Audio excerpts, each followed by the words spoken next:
Hey, hey there, Sam.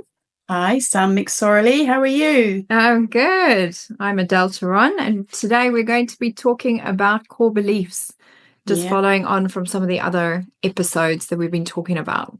All Mm. right, so core beliefs, ultimately, they are these very important things that in all psychology and psychotherapy are the underlying current of all the work that we do.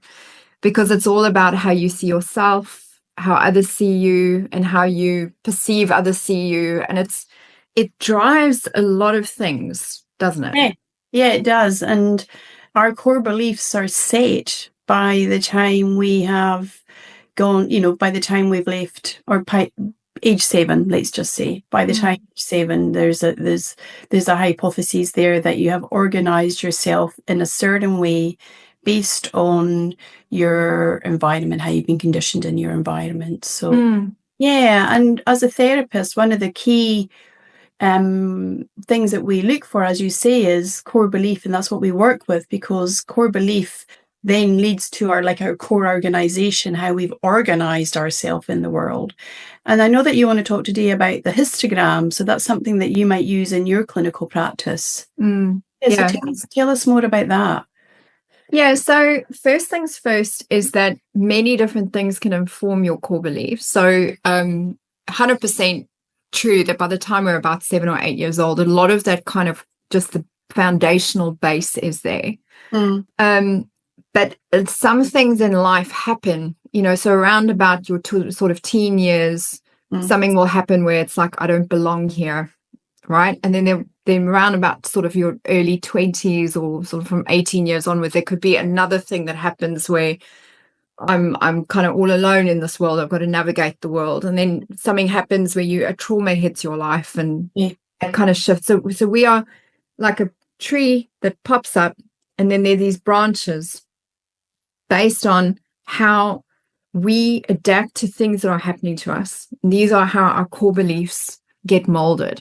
So a histogram is something we use primarily in trauma therapy. So we take a kind of timeline of your life and say, all right, well, what were the high points and the low points of your life? Can you kind of sort of, when were you born? And if we take an entire timeline, what can you remember? Some key events. Oh, I remember when I was 7, I was in hospital. I had to get my tonsils taken out. Okay. Well, how was that for you? Horrific, terrible experience. And in fact, the doctors were so mean and everybody was horrible. And I sort of felt I can't trust anyone or take care of it, anyone to take care of me. And my mother didn't come to visit. And, so it's kind of, you're looking at each event and then sort of working out, well, how did that event shape you or shift your core belief? So what the histogram does is it's all these different events in your life. Yeah. Good events, prize givings, wonderful family holidays, things like that. And then low events, traumas that have happened to you, terrible things that have happened to you, accidents, bullying, sad things that were unforeseen. And what you're doing is in the histogram, you're classifying them and with the client working out, are there themes?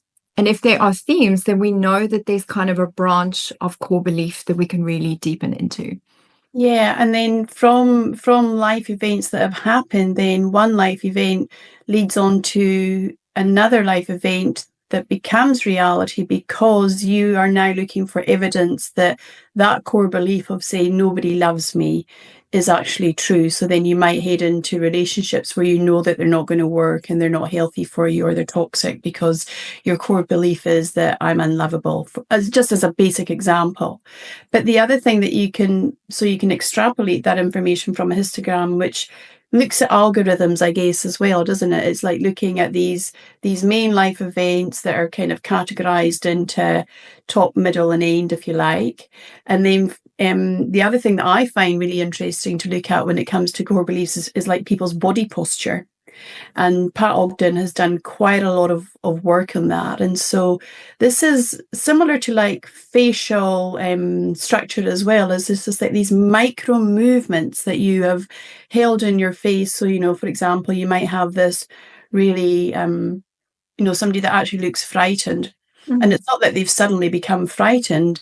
It is actually micro movements over many, many years, sometimes decades, that this is how the muscles have actually formed. And so you can see by somebody's facial structure, how the muscles sit on their face, what belief they're holding about themselves, whether they've had a happy, healthy life, whether they've had a hard life. And we can see that every day we walk down the street. You can tell somebody's had a hard life based on the microfacial muscles that have happened over decades. Indeed. And from a Hakomi perspective and developmental psychology perspective, we also have strategies that we use based on life events and things that have happened to us. If our sort of early childhood occurred like we were often on our own and abandoned and alone, our strategies to survive that will be quite different to somebody that feels they were overburdened by their parents and their parents were helicopter parents, micromanaging everything. So, and from those character strategies, each character strategy also has its own body posture and facial kind of patterns. Yeah, so posture is almost like a window to the internal state, isn't it? Like, and it's interesting. You sort of see somebody walking, they're plodding, right? You kind of like, you can tell quite a lot from somebody's core beliefs. Like I'll sort of clock somebody as they walk into my clinic. I'll sort of, watching how they come into the room. How do they hold themselves? Or do they walk straight and shake your hand very vigorously? Or are they darting around? Do they look timid and frightened? And, so our body posture actually and the way we hold ourselves gives us a lot of insight into somebody's core beliefs. Absolutely. Like you can tell when somebody's got the weight of the world on their shoulders and, how erect their spine is, all of those things, how they sort the pillows on the chair that they're going to sit on. Like it can tell you quite a lot about somebody's character. But I'm also interested in, so you use the histogram, but then there's also this wheel of life. Like what's the difference? Yeah, so first things first is your core beliefs ultimately govern your entire way of filtering everything that comes into your world. So it actually, if you imagine that at any given time we have 256 billion bits of data around us. Now, not to get overwhelmed, how do we filter what comes in? And we filter based on what we believe. So when they say seeing is believing, it's true. Like we will see what we see and then attract that accordingly and filter everything else out. And this filtration mechanism, our core beliefs will influence our memories of things. Our memories of events can actually retroactively change. We change our attitudes, our thoughts. So in the wheel of life, what we're doing is it's a proactive mechanism that we use with clients to basically look at each area of your life. How do you rate yourself? Right? So you can look at that and go, all right, well, finances or health or relationships. Okay, finances, I rate myself a 3 because this is where I'm currently at. Or health, I rate myself a 7 because I'm, just joined a gym program and I'm feeling quite good. But it's looking at the results that you're getting.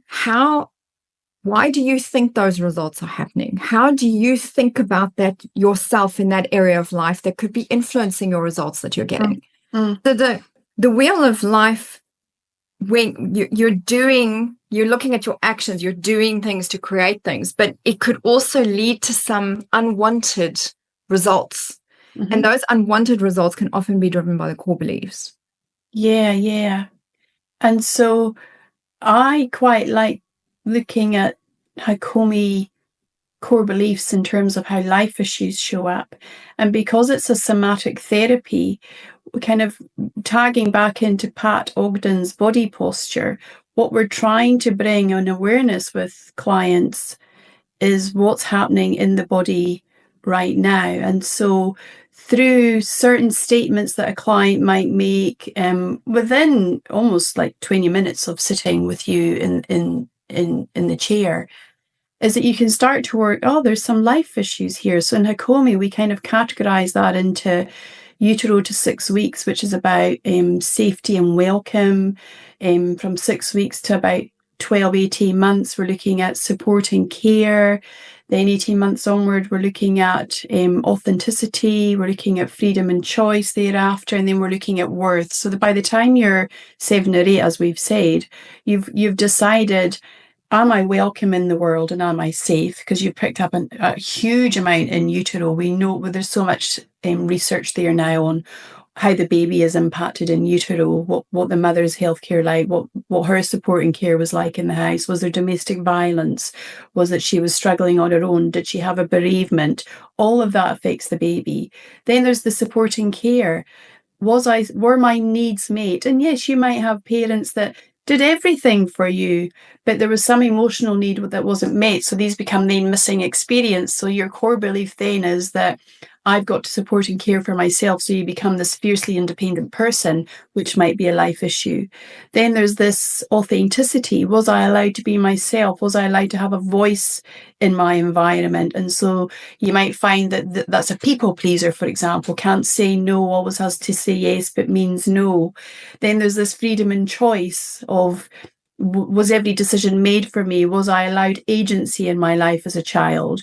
And then there's that one of worth, of course. How valued did I feel in the family? And of course, your parents love you, but there's a missing experience there, and that's the part that we work on in particular with Hakomi is what was the missing experience of that person. So then what we do in that core belief of I'm not valued, for example, is that we'll bring them back to a time or an experience where that core belief was set up.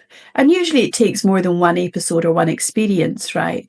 But you can have one major experience where, I don't know, a separation of mum and dad goes off, mum's left looking after, holding the fort, dad's kind of absent. And so the child will think, that's my fault, because children always think it's their fault.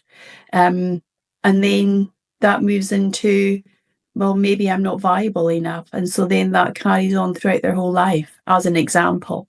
Yeah, for sure. And I think trauma can also really affect people and in negative ways, as I said, with the histogram and some of the things that happen, because, core beliefs can shift and arise based on defenses to trauma.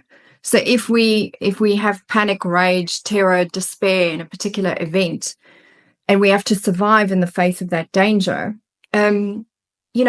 your feeling of safety and welcome at that moment is then completely affected. If no one was there to help you, your support and care could have been eroded. If you were in that traumatic event because you were being yourself, you suddenly it's not safe to be me. Or if choice and freedom was robbed in that moment, and this is now your prison that you now have to live in for the rest of your life, then choice and freedom can also lead, to get created there. So it's, again, looking at the fact that as human beings, we're quite complicated. And even though our core self is developed at quite a young age, there are these offshoots in how life can shape us. And our survival mechanisms can often also make changes that are quite negative. Sometimes the survival mechanism can be the issue itself. So, for example, if we go through a terrible trauma and we now become a shopaholic off the back of that, your credit card getting damaged or pounded every week can be quite a negative thing, but it might be that your core belief is, I need material possessions to be safe. Yes. Right? And if you unconsciously. Unconsciously, you didn't even know that. You just you feel discombobulated and you just start shopping on Amazon and you don't even know why. So it's looking at this kind of deep layer underneath. And this is for me the balance between psychology and psychotherapy, is that psychologically we sort of stay a little bit on the surface. A lot of the therapies are a little bit more solution focused, forward focused, CBT, ACT, solution focused therapy, that kind of thing. Even dialectical behavioral therapy, it's very much practical and tools and strategies. Psychotherapy, it goes at this deeper level. What's underneath that? Where does this core thing come from? Let's get curious about that. When did this begin? And kind of trauma work is on both sides. You want to work here on building the resource and the skill set and the strategies to be able to survive what you're dealing with, whilst you're gently working within that window of tolerance to access some of these core beliefs, because that's where the change and transformation will happen. Absolutely, yeah. And so using that sounds like a lovely blend, using psychology and psychotherapy, because you're and bringing in the CBT. So there's CBT trauma informed, isn't there? That's quite a specific modality, if you like. Particularly the trauma informed part. There's CBT and then there's trauma informed CBT. Yeah. And I think, with trauma, we use Ellis and Clark model, we use enhanced reliving, like there's many different facets of that. And then you've got EMDR, which is a somatic sort of therapy, but again, it's very practically used in psychological settings.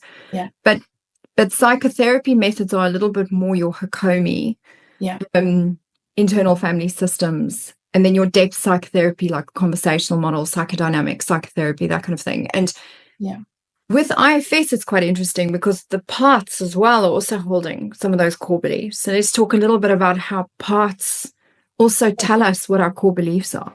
Absolutely. So there's the triad of parts, like the generic, isn't there? This kind of triangle of the protector, the manager, and then the shame, essentially, the exile, as they call it. And these parts can work in collaboration with each other, and they can also work against each other, and they can also work not knowing about each other. And I always find that quite fascinating, is that you've got these protection parts that just don't allow any sort of movement forward because they've been recruited. And the thing about parts is that we're not a mono mind. We're made up of a multiple thousands of different parts that have their own personalities. They were designed at certain ages to operate and be so they're really strategic, right? Yeah. And so therefore none of them are bad. They're all in beneficence to how you operate in the world, but they can be removed from what we call the organic self. And we also refer to that in Hakomi as well, like this self part, this knowing, which has got this curiosity and compassion for self. And parts often aren't aware of self because they had to kind of, if you like, create a little car that was self-sufficient so that they can just kind of get around in the world, and they move around and they're unconscious too.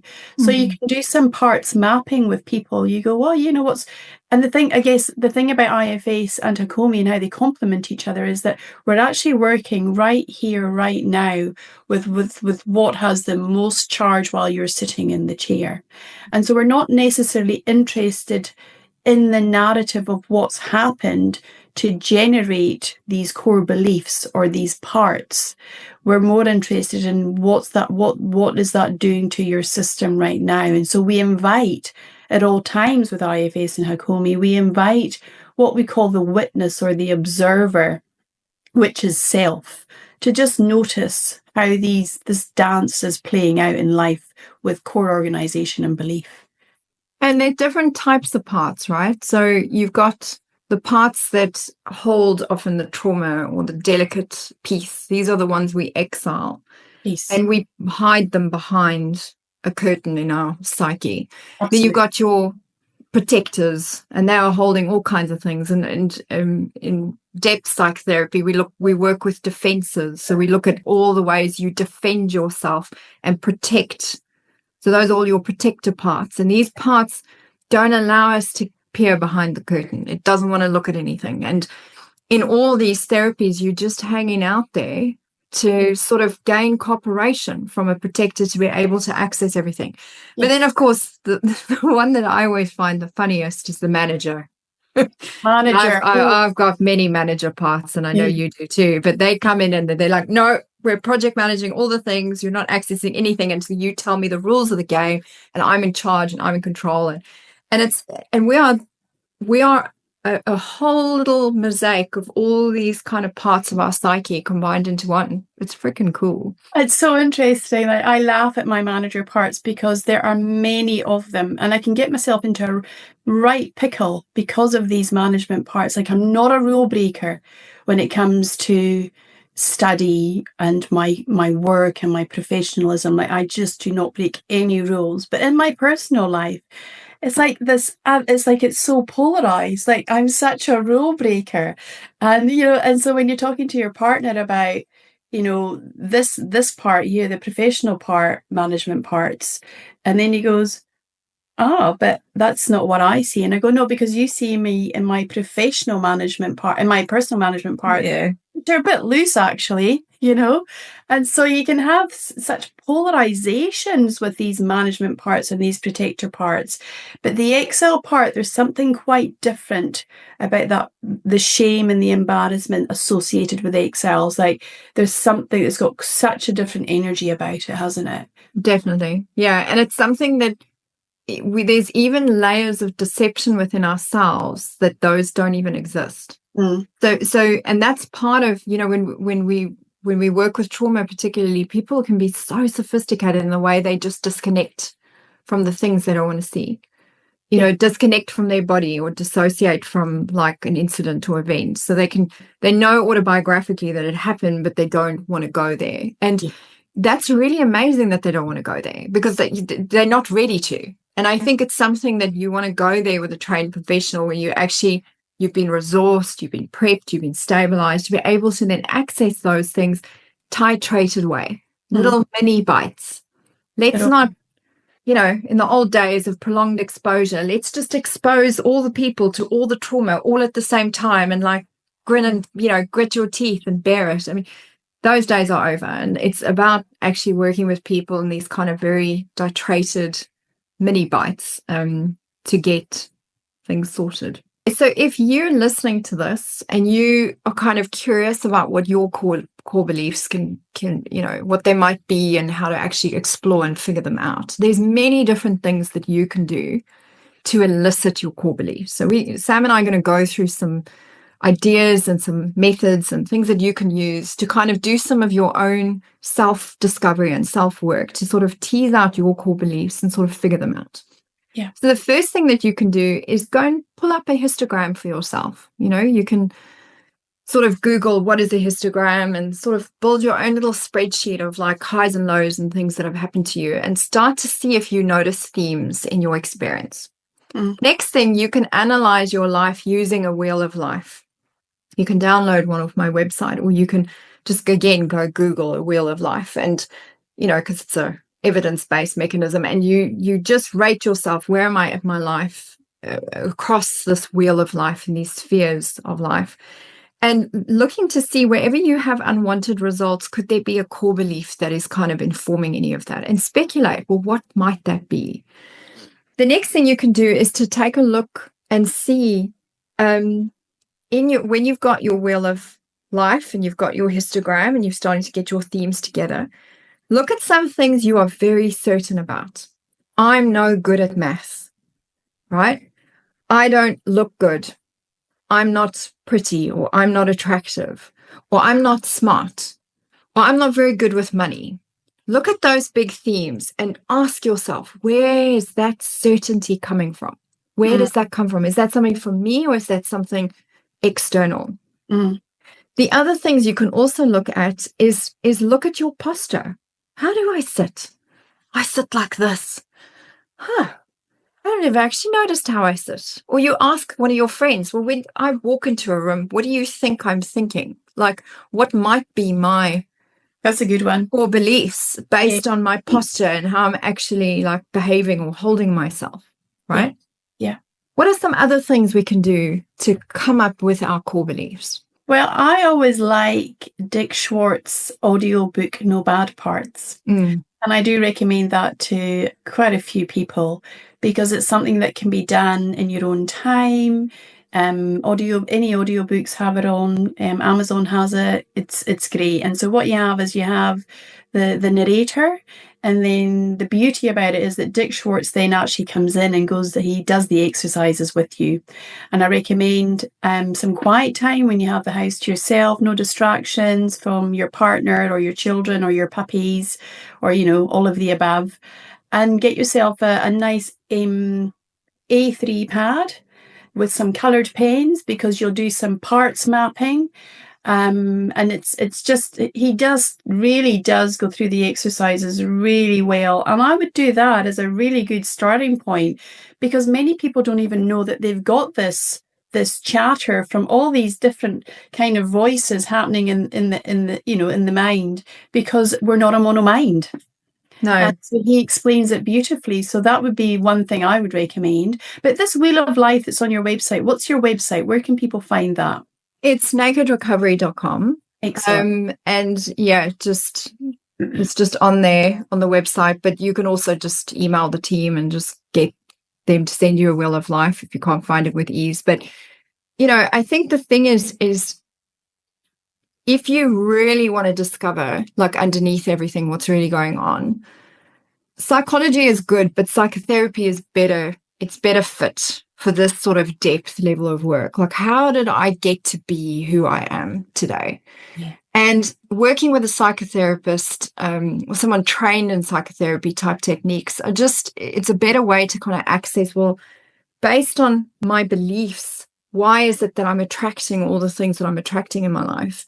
The other thing that is also important is it can affect and lead to things called cognitive distortions and thinking errors. So we're going to have an episode coming up where we will talk about thinking errors and cognitive distortions, because that filtration mechanism that we have when we have negative core beliefs, we filter things out, and we can be quite certain, like, black and white thinking, and we can personalize, or we can be quite extreme and catastrophize. And like, some of these ideas and distortions are driven by some of these core beliefs. And we'll talk a little bit about how you can train yourself in understanding your kind of thinking errors. But in our next podcast, we're going to start with, if you are considering sort of going into this like deeper analysis of yourself, you must first be stabilized. So in our next session, we're going to be talking about resourcing, and we're going to take resourcing across 2 different podcast episodes so that we can really show you the depth of what resourcing is all about. So when you go to base camp, before you climb Mount Everest, what are all the things you need to do when you're at base camp? Yeah, it's a bit like, it's the window of tolerance, isn't it? And it's a bit like my husband, for example, he doesn't really walk. He might walk the children to school from time to time. But then he climbed Mount Arthur with Johnny. And, he had really sore knees and really sore feet after doing it. And I'm like, well, it's 4 hours there and 4 hours back. And, at points they were up through the gravel because of the altitude, the gradient of what they were walking. And he goes, oh, God, I'm just so sore. And I go, well, because you don't walk, and then you kind of walk 8 hours up a mountain. Yeah, yeah. So it's that window of tolerance, like maybe work out what that is. Yeah. Go and climb a mountain. Yeah, exactly. Like, do a bit of preparing of yourself. So I think, because once you've elicited some of your core beliefs, if you now actually want to do something about it or start to shift it, you need to be resourced for that journey. And we're going to be discussing how to do that next time. Yeah. That's wonderful. So musing all things health, relationship and trauma. And we look forward to chatting next time. Till next time. Bye-bye. Take care. Bye. The information shared on the Naked Insights podcast is for educational and information purposes only, and is not intended as a substitute for professional therapy or counseling. While we aim to provide helpful and accurate insights, individual experiences may vary. If you're experiencing trauma, mental health issues, or distress, please seek guidance from a qualified professional. The views expressed by us as the hosts are our own and do not necessarily reflect the opinions or positions of any affiliated organizations.